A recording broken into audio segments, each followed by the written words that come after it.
go ahead and where is the full screen button? There we go. Do something like that. If y'all want to know what song is playing in the background or whatever, then here you go. But yeah, usually, and I'm taking this from past experiences. Usually, when YouTube suspends a stream like that, it is a good idea to not do another music-based performance afterwards because they are very quick to do it again. Mainly because they don't want you to be doing something and then have them suspend it and then have you just pause and wait and then continue after they let your stream back up. So usually I'm not going to, or usually it's not been a good idea to continue streaming music videos and stuff like that afterwards. So I'm probably not going to do another one. However, I will take that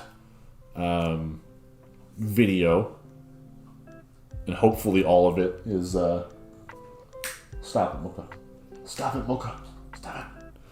Hopefully all of that video got recorded and I can chop it and post it on its own and just not monetize it or whatever and be good to go. But we'll see. But yes, so now, because I don't want to get in further YouTube poo-poo trouble, who has questions that they would like to ask me for like a Q&A? Like if you have a question, just throw your question in the comments and I'll try to answer it and we'll just talk for another 15 minutes or so. Make it to like a 3-hour stream on my end. Do I have any music that I've created? No, I do not. I do not make music. I am jealous of people who can. I have no doubt in my mind that I probably could do like some type of mixing and creating of music or whatever if I looked into it and if I really like kind of practiced and tried. But I have not made any music and I have not had the desire to really get into it, but I am jealous of the people who do and can, if that makes any sense. Because I have a buddy that makes a lot of his own kind of like electronic tracks, electronic dance tracks and stuff like that. And he'll post his stuff every now and then. I'm always like, oh man, I wish I could make something like that. But what's my dog name? Mocha. M-O-C-H-A. And she is the best.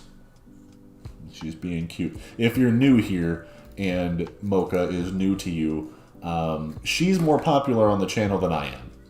Let's just put it that way. Do I prefer Mercedes or Dimash? That is a very odd comparison, and I'm not sure how to go about that. I mean, I would have to say Dimash is one of a kind, and Mercedes can always be rebuilt, so I would have to say Dimash. Are you guys happy I'm not wearing anything Mercedes today? Although I am drinking a Mercedes water, so I guess that counts. But I'm not wearing a hat. I'm not wearing my Mercedes shirt, whatever, Do I draw? No, I do not, and I am jealous of people who can. Again, I've always been much better at taking pictures and doing videos and stuff like that than I have creating things. I've always been better at capturing them and editing them than actually creating them. You joined late, so you'll have to go back and watch my comments on the digital concert. Absolutely. If you've seen the digital concert, if you've seen it, then go back and watch the beginning of this live stream. It was like the first 45 minutes or something like that of me just going over the digital concert, and you will love it. If you haven't seen the digital concert yet, go back and watch my thoughts on it anyway, so that when you do see it, because I think they're doing another showing on the 31st, if you can buy tickets to the 31st one, buy tickets to it, watch it, and watch it with my commentary in the back of your head, and I think it'll really make it a good experience for you. Do I have any brothers? I do not. I do not have any brothers or sisters. Have I watched the online concert? I absolutely have, and I still have it. Are you going to do Oh My Gosh Dimash Wednesdays or something similar? I still plan on it. I don't really want to have a set schedule anymore because it kind of got to be a little tedious for me. But I probably will just subliminally try to do Dimash videos on Wednesdays rather than any other day, just because it's just kind of fun. Have I ever tried videography? Not in a super professional setting, like not in like a super like big cinematic kind of setting, but I have made plenty of my own videos on motorcycles or cars or something of the sorts, where I've used my camera that I have up here, or like drones and stuff like that that'll fly around. Excuse me, I'm sure that was loud. And I actually do have a video that I might be able to pull up and show a little bit of. That was a drone video of a vacation that I went on that I think a lot of people here would enjoy. So I could pull that up. If you guys would like to see my vacation drone video, I could try to do that and show that to you guys. PayPal. The PayPal is up on the top of the screen. It's up above my cursor right here if you want to do that. PayPal is just at Boosted Reviews, or PayPal. Well, no, I forget how PayPal works. PayPal is paypal.me/Boosted Reviews with no E in Boosted. Or you can go to PayPal and I think you can just type in boostedreviews@gmail.com and send it that way if you want to do that. I just saw somebody say PayPal in the chat, so I'm assuming you're asking. How's my girlfriend?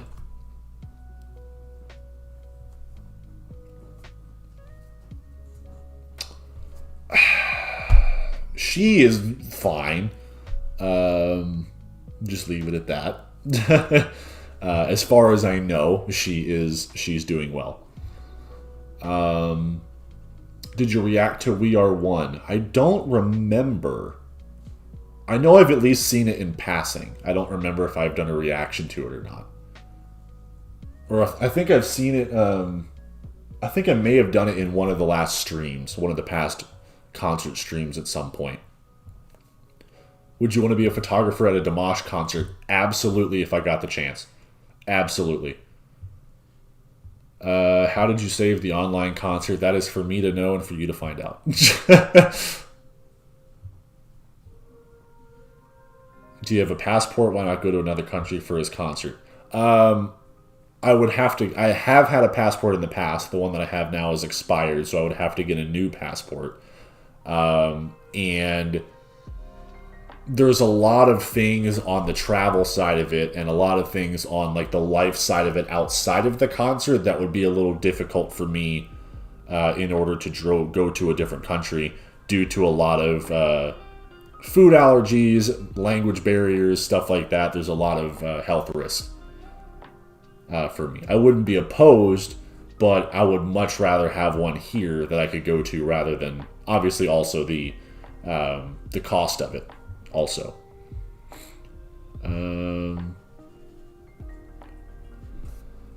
watching you, I have seen people ask me to do him, and I have looked into it, and I probably will do him in the future. I think a lot of people asked for the song like Nunchucks or something like that, if that's the correct singer. Do you like the song Be With Me?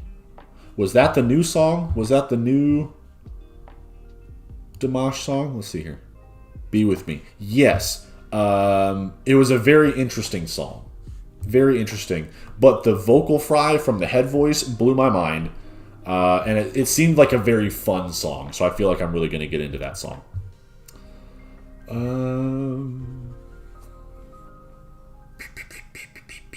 Do I still sing? I have never sang in my life. Not like professionally or like in a like a singing setting, like obviously I sing along to like the radio or something like that. But which sports do I like? I like Formula One racing. I like football, college and NFL, the professional. I enjoy college basketball, which actually, the college basketball game for Baylor University, which is the school that I went to, is about to start in 10 minutes. But I do like college basketball. Not a baseball fan. Rugby is interesting. I've never gotten into cricket, but cricket, it looks interesting. What else? Rally racing, stuff like that. When am I going to get access to Super Chat? I should already have access to Super Chat. You should be able to donate if you want to. Because there's Super Chat on the bottom of the... over down there. There's, Winnie was like the last person to Super Chat me, I believe. I like American football. Thank you, Joe. Soccer, I do find boring. I love hockey. I absolutely love hockey. Hockey is like one of my absolute favorite sports of all time. Fantastic sport to watch. Yes, it would be expensive to travel. Have I ever been abroad? I mean, I've been to Mexico. I've been to Aruba. I've been to the Grand Cayman Islands, but I've never been to Europe or Asia or anything like that. I've always kind of stayed in the relative United States and like slightly off the coast kind of areas. Yes, so Super Chat, I just see it mentioned again. Super Chat is available, and if you want to do it that way, if you want to donate that way or whatever, by all means, I will be more than... There you go. I will be more than, not happy. I will be more than appreciative for your Super Chats. But just know that YouTube does take like 30% or something like that of your donations through Super Chat. So if you want me to have $5, it needs to be $5 plus 30%. Or it's going to come through and out of your $5, I'll get like $3 or something like that. Which doesn't bother me. I'm just letting you guys know to give you guys like the inside look on how it works. So it doesn't bother me that they take that. I mean, YouTube is a service and they take whatever it is that they do, and any money is money. So if you want to, do whatever, that works fine. Usually Super Chat's more of like a convenience thing. But, 30%. They take a ton. They take 1/3 of the money that comes in. So when you watch others, like really, really, really big streamers that get like $100 donations or like $200 donations or whatever, yeah, they're getting like $60 and $120 out of the $100 and $200 donations. That's how YouTube makes their money. But yeah, PayPal is better. PayPal is always better if you want to do that. I'm not asking for money, but if you are asking how to donate, that is how to do it. And my thoughts on it. Do I like my new place? I love my new place. I love my new place.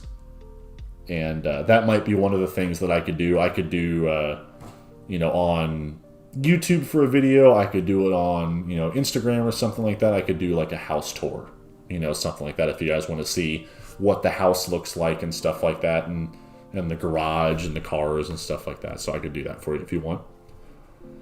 Have I ever listened to Angelina Jordan? I have, and I believe I have a video on YouTube of me doing a reaction to Angelina Jordan.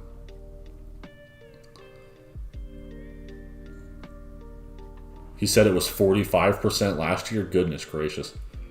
Maybe I got in like right after that, because I didn't start streaming for quite a while. So do a house tour. Okay. I will do my best.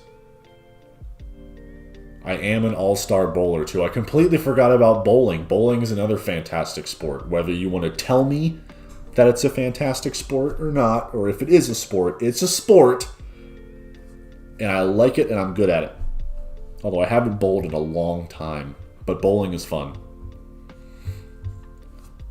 But yeah, when I was in high school, I was on the state team like 3 years in a row or something like that. And would you ever react to Yang Dali? I have no idea who that is, but I'm sure that I could add them to my list. Do I like classical music? I can appreciate it, but it would never be the thing that I would go out of my way to listen to. Unless it's Dimash. Dimash classical music with like Igor, that's completely different. That is fantastic. But I have to be in a mood to like watch it, you know, or to like listen to it. I would never like get in my car and put classical music on. It's just not something I would do.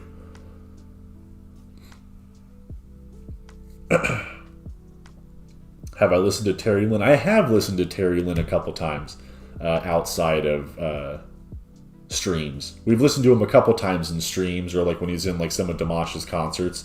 But I have listened to a couple of his songs outside of the streams as well, and it's very, very good voice. And it still blows my mind that that man is as old as he is. It blows my mind how old that man is. Do you believe in life after love?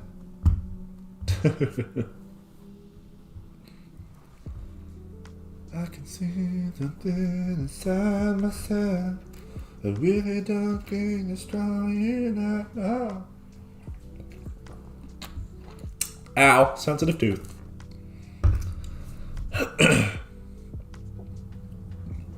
I wish I could understand. I wish YouTube had like a live translate feature on like their chat, where like when it would come through in another language, I wish I could translate it to English. And same back to you guys. I wish they had like a live subtitled translation for what I'm saying for you that don't speak English. People have said that the golden music video or something like that will release tomorrow, or like in the near future or something, and I am looking forward to that.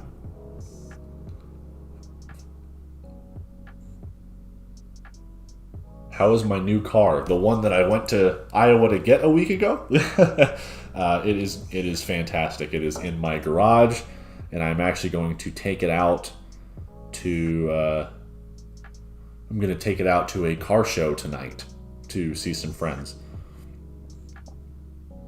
Stream. Due to a copyright match, your stream was interrupted.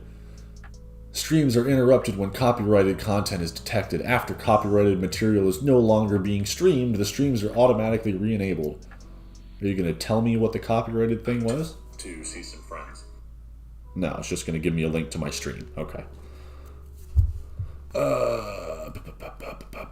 Please give us the GoFundMe page. I believe Elena has the link to that. So, yeah, she just said, I'll post it in the comments later after the stream is finished. And Elena, I will go ahead and pin that comment to the top of the comments section. So if you guys would like to donate to the GoFundMe that Elena created, it was something that she did all on her own, and then came to me and was like, hey, I made you a GoFundMe page. And I was like, okay. And so I was like, I'm not asking for it, but she was like, I'm going to make it. And I'm like, okay. And then so... yeah, so she'll post the link to it in the comments section if you guys want to go donate to that. Do I like fishing? Not really. I'm not a very country kind of person, like an outdoorsy country kind of person. Not that fishing is a country thing, but it's usually associated with more of like the country style. I have fished before. When I was a little kid, my grandpa and I would go out fishing. But I feel like it'd be a little bit too much. We should post a video of the All-State Bowling Tournament where you bowled. Oh, no. Oh, mother, what have you done? All right, well, who wants to see me bowling back in high school? Who wants to see me bowling and be really upset at something that happened? Oh, man. I'd have to find that video. Hold on. We're going to go back to the main... We're going to go back to the main video here, the main screen, while I find this video. Because I have a feeling y'all are going to want to watch it, and it's just going to be this whole thing.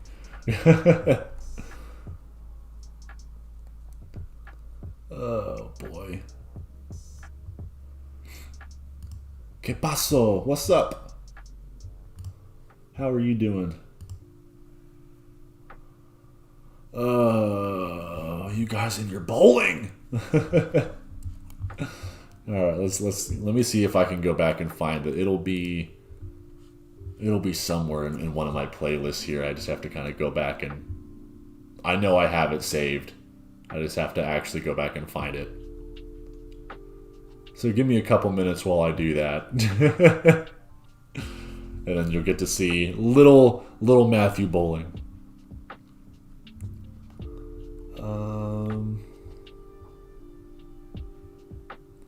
I don't remember if it's in my liked videos, if it's in my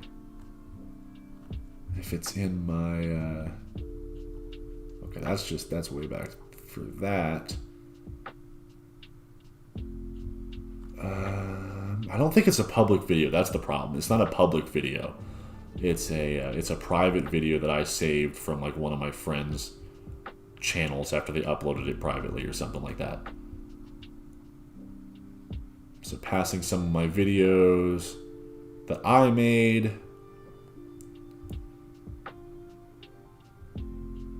And then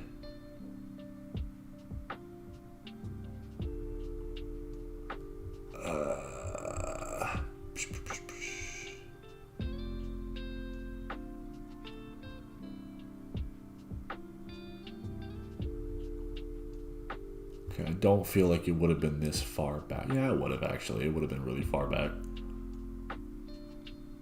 I always forget how old I am now. I look at some of these videos, I'm like, man, that was like 10 years ago. Goodness gracious. Okay, so that was me. That was me dancing in college. That was a thing. No, we're not. I found it. All right. All right, I found it. All right. So, a little preface to this. A little preface to this is I kind of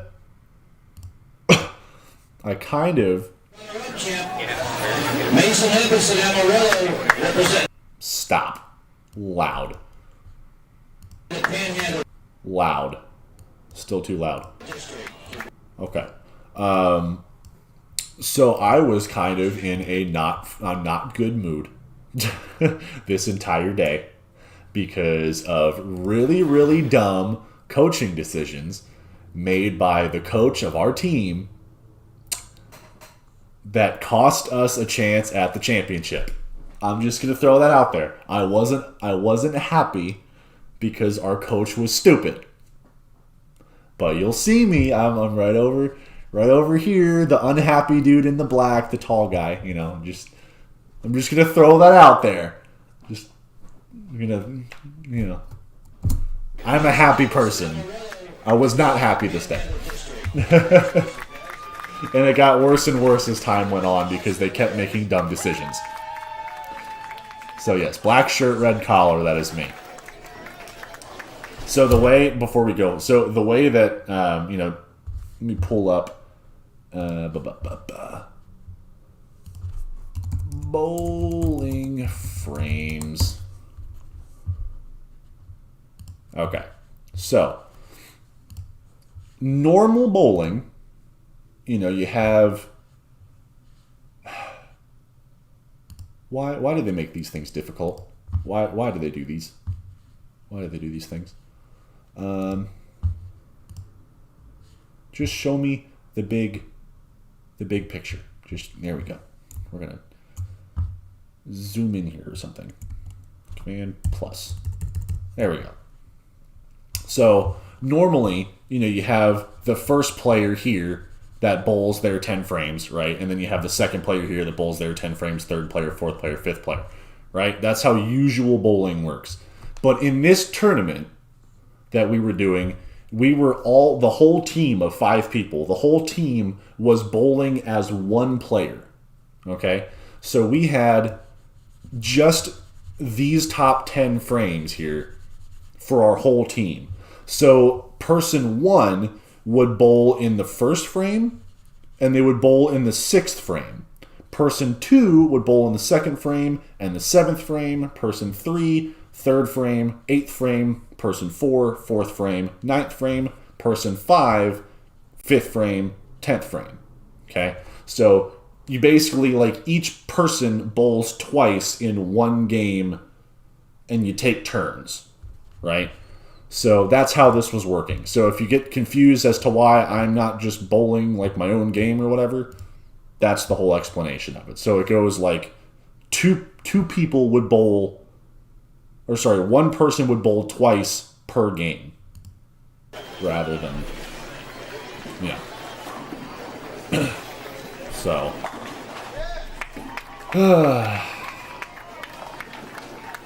the guy on the right, this guy that just bowled, he was on my team. He was on my team. That's me being annoyed. So, and we all have different shirts on because we were all from different parts of the city, basically. Because we were in the state tournament here, so this was for the entire state of Texas, and it was like the best person from like each city, basically. So that was my buddy Caleb. He did well. Now it's my turn.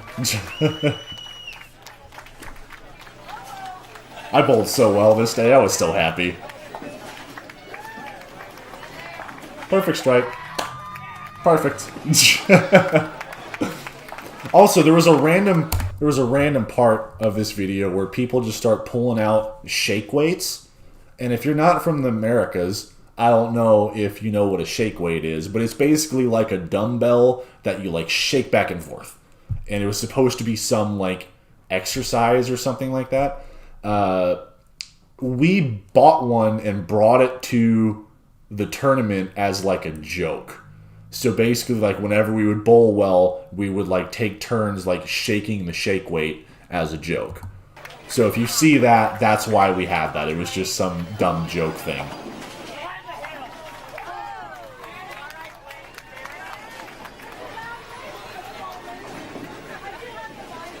I don't look. You can hear my mom's voice in the background just yelling.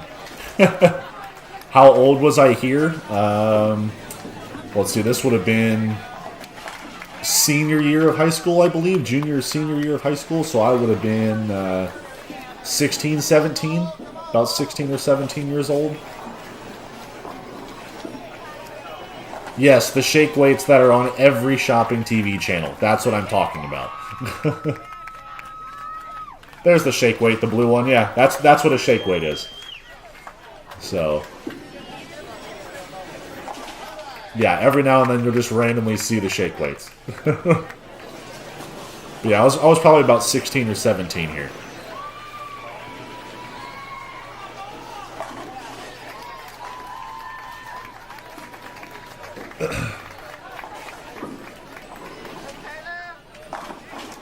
Oh, he got robbed on that shot. There's me again. Perfect strike. As it was all day long. I missed one. I missed one. One shot all day. The entire day. One shot was not a strike. One. And you'll see it. But one shot was not a strike. This was my weird friend Caleb dancing in the middle of like a timeout that we had. I'm probably going to get copyrighted for this music, so I'm going to talk over it. Blah, blah, blah, music, something or other. Blah, blah, music, something, something. Blah, blah. Okay. There, I got a smile on my face now. Shake weight. Yeah, shake weight. Woo! Shake weight.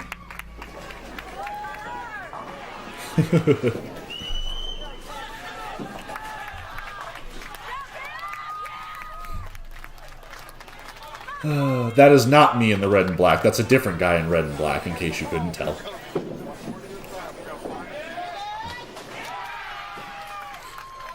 Blaine, that was a terrible ball, but somehow you got away with it. Somehow he got away with that. Not the Cupid Shuffle. Yes, it was the Cupid Shuffle. Hey, there's me. Another strike, perfect. You know, not to brag, but, you know, that was pretty good. Every now and then I'll go back and watch this video. I just reminisce on it. It was such a good video. That away. We were in like a really tight battle here to move on to the next part of the tournament. We were all like super pumped up.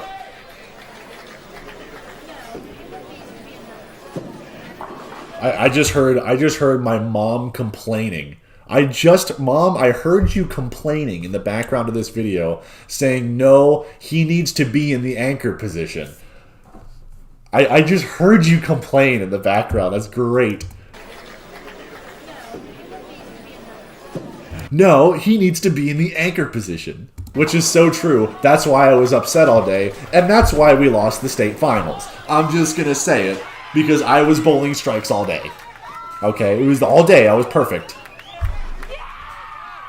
And the anchor position is where you put your best bowler, your best player. You put them in the anchor position. This was me being really upset because the dude on the right over here, this dude in the blue and the yellow over here, was in the best bowler position because his dad was the coach. And so a little bit of favoritism going on. And he wasn't bowling well, and they didn't put me in the good person's spot until it was too late.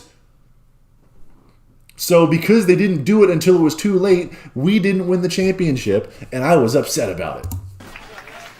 I'm passionate.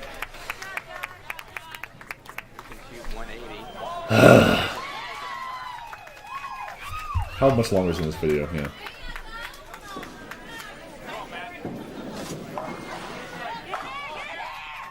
Perfect strike.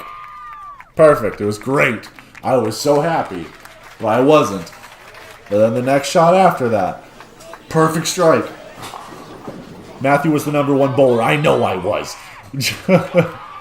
Another perfect strike. And then this next shot, this last one right here, this was my last shot of the day. This was because we, at this point, had been eliminated from the rest of the playoffs. Because they waited until too late to put me in the right spot. And yeah, so at this point, it was already mathematically not possible for us to move on. So this was my last shot of the day. This was the last one of the day. I had only thrown a strike the entire day. And then this was my last shot to end on of my high school career. It left one pin. Just that stupid pin. And it was a perfect shot too. It was a perfect ball. But it just left that stupid one pin right there. That one pin. That was the final shot of the day, and that was the final shot of my high school career. And it was the only shot that I threw all day that wasn't a strike, and I am so upset about it. As you can see there. Yeah. So that was just shaking the crap out of that shake weight because I was not happy. That's Jimmy Tatro. For people that know who Jimmy Tatro is.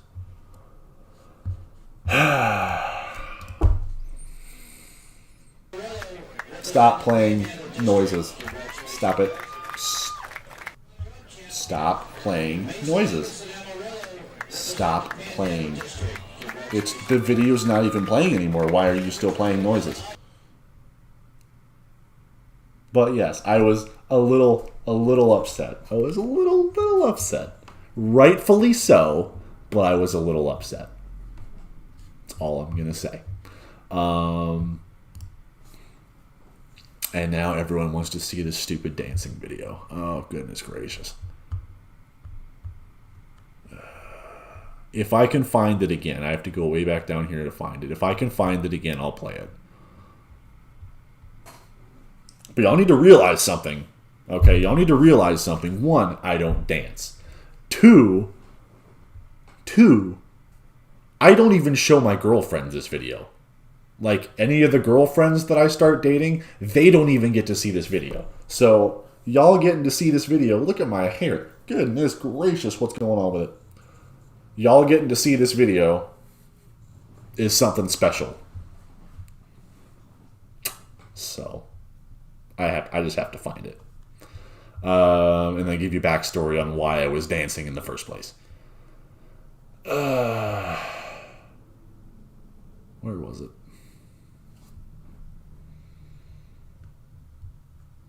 It should be somewhere around here. Oh, there it is. Oh, no, I don't know if I can play this, though, because it's all going to be, like, super copyrighted music. And I mean that in, like, a serious thing.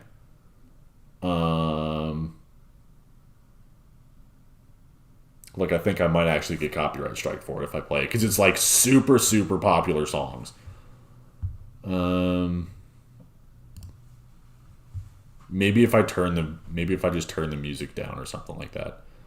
Napoleon Dynamite, pretty much, but like a group. How loud is this? I have to turn this like way down. All right, yeah. So we're gonna turn this way down. I'll figure it out, but we'll turn it way down. So this video, the reason that this was a thing, as it pulls up and then starts playing automatically, probably. Do I have tattoos on my hand? I do. I have a tattoo here and a tattoo here, and yes, they are new. I'm going to play it with very minimal music. But so what was happening here was this was way back when I was in... Yes, my mom was also supposed to be coaching that tournament, by the way. She was supposed to be the coach because she was the winning coach of the whole, like, city area. Like, she was the winning coach. And the winning coach is the one that coaches the city team, right? But for whatever reason, they decided that since there was more people from the other school on this team, that coach should coach and not my mom. If my mom was coaching, we would have been state champions. But no, you know, a little salty about bowling. It's all right. My mom is a certified coach, by the way. It's not just kind of like, oh, my mom's the coach. Like, no, she can actually coach bowling really, really well. But anyway, so this was back when I was going to college. And before I went to college, or university, as some of you guys call it, before I went off to college, they had this big, like, summer camp kind of thing where you could go and, you know, it would be kind of like getting acquainted with the campus and stuff like that. And you were kind of like supposed to like bond with your classmates or bond with like other students or whatever. And one of the ways they did that was one of the nights they were like, hey, or one of the days they were like, hey, meet us in this, you know, random location on the campus, and you're gonna meet up with like your individual group of like 20 to 25 people.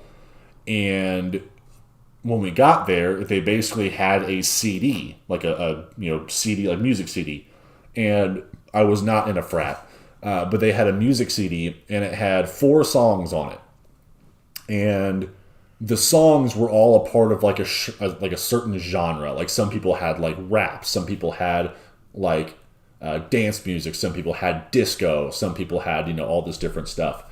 And they said, you have 2 hours, that's it, 120 minutes, 2 hours, and you need to choreograph a dance routine that includes everybody in your group to all 4 songs. So every single person has to dance at least once, and it has to be a choreographed routine for all 4 songs.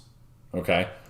So basically at that point, later that night, after we, you know, practiced in the afternoon or whatever, later that night we all met up in this big auditorium, and there was like 10 or 12 different groups, and we all had a dance competition to see who could come up with the best routine and who could dance the best and who could lead their group the best through teaching them a dance routine and stuff like that. And then we all competed against each other, and the judges had to choose a winning group. And this somehow my group won. We actually like destroyed this competition. And we were the clear winners at the end of this competition. But here is our 4-song set. We had disco, and it'll be very easy for you to spot me because I am in bright shorts and I have sunglasses on. Because that's who I am. Bright colors, shorts. Even though I say as I'm wearing all black and sweatpants. I am a very bright colored and short person. Like shorts person. So you'll see me. But I'm going to try to do a little bit of talking because I'm going to try to cover up the background music that's in here. But I want it to have a little bit of music so it's not just like random people moving on screen. But we had disco. So the first song here was Staying Alive by the Bee Gees. And there's me in the back over there. Bright yellow pants, or bright yellow shorts right in the middle. Right over here. So, this is just a cringe fest. I don't want to watch this. Like I said, like, my girlfriends don't even see these videos. Like, they don't see this video. So, yeah, I'm in the back there doing whatever I'm doing. And then, so this guy over here in the front right, this dude right over here was a dance major, I believe, or something like that. And then we had this one girl, I think it was this girl right here, who was a varsity cheerleader.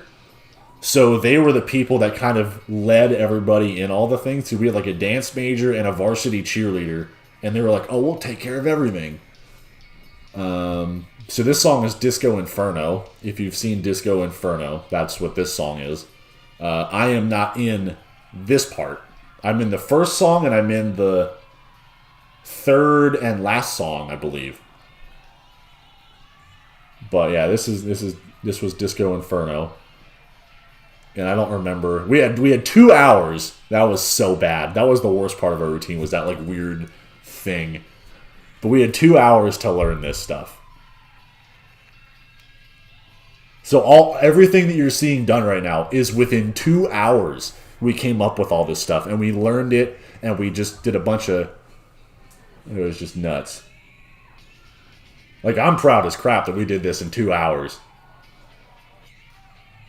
This was Play That Funky Music, White Boy. That's what this song was.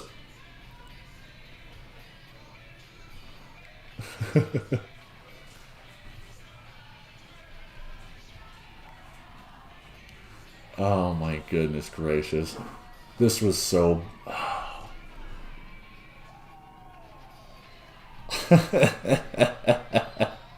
This is so bad.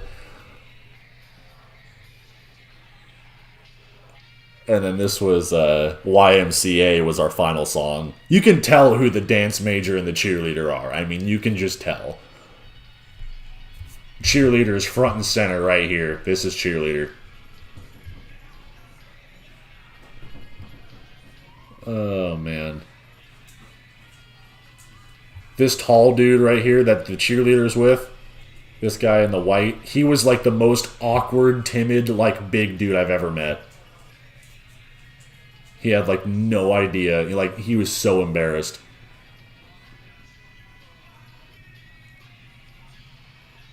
Oh, man. We like shook the entire stage doing that too. It was great. And then here, so all the girls put their legs up, right? So they all the girls like go under here and they like join arms. They put their legs up and then they do like this little bow thing, right? So they all do that. Well, keep that in mind because later on, the guys do that and everyone flipped. Everyone freaked out. They thought it was so funny. Right here, yeah. The whole crowd went so nuts when we did that. It was so funny. And we choreographed it that way on purpose. We were like, if we let the girls do this, because the girls came up with that idea. The cheerleader chick and the girls came up with that idea. And then the guys were like, if we do that, everyone's going to go nuts. So we decided to do that as men, and everyone freaked out, and it was so funny. I'm pretty sure that's what won us the whole competition. Hi, Goober. Oh, man. I'm in the back over there, and...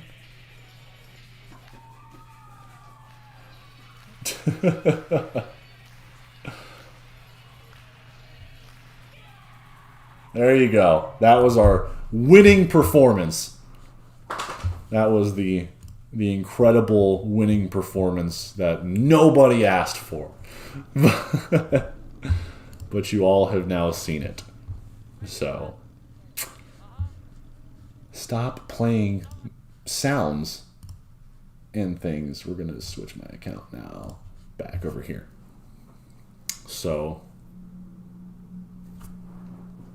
that was me bowling and that was me dancing in college. Bowling in high school, dancing in college. Those two videos were about 3 months apart, something like that. Because it was the end of my high school and it was the beginning of my college, so it would have been about 3 months apart. So, yeah, that's how that went. Oh man, that video is just it's so cringy even for me to watch. Like showing people that, I mean, that's special. Y'all, 145 people that are in here. That's the only time that's happening. That's the only time you're going to get to see that, because that's a private video, so you can't even get access to it. You can't even go, oh, let's go look at Matt do his dumb dance anymore, and then, type it into YouTube and find it. No, you'll have to remember that it was this live stream. You'll have to remember when it happened, and then you'll have to go through this live stream and watch it again. Don't do that. Oh, my goodness. You want to go out there? Come on. Ow. Go ahead.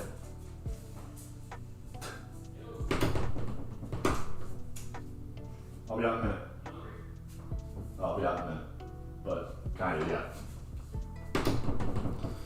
Alright, guys. Well, I'm about to go get the rest of my day going. And I'm going to go watch some basketball, because I really want to watch some basketball, because my team's playing right now. And we're going to see what the score is real quick.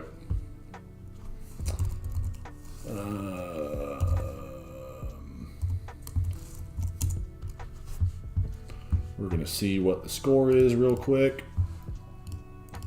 And then I'm going to go out there and watch some of that. And I'm going to get some food, because I am starving. I'm really hungry.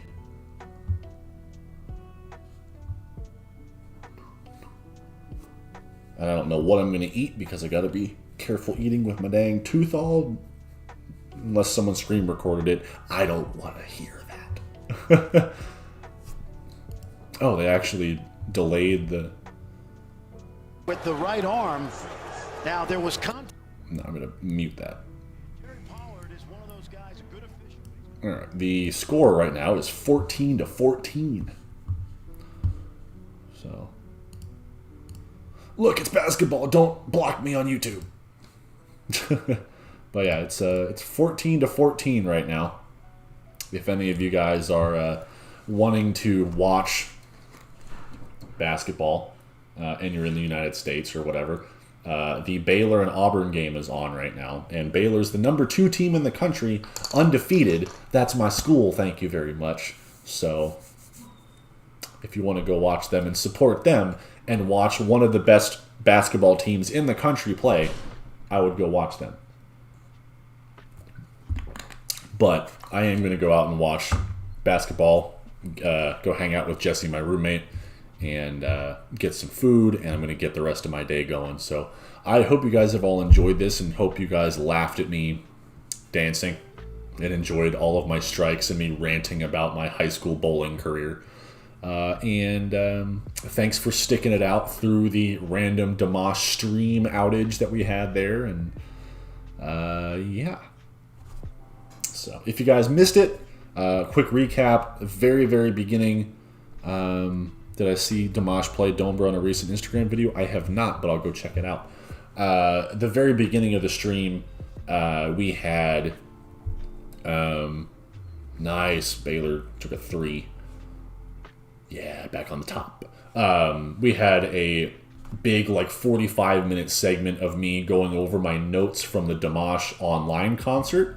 I did not show, the Dimash online concert, but I went and I did all my notes and stuff like that from it, so you guys can kind of, like, go watch the concert, or if you've seen the concert, you can go back over my notes and kind of, like, reminisce the concert and stuff like that. Or if you haven't seen the concert yet, apparently you're replaying it, or, like, there's another opportunity for you to see it on the 31st, so tomorrow, I guess.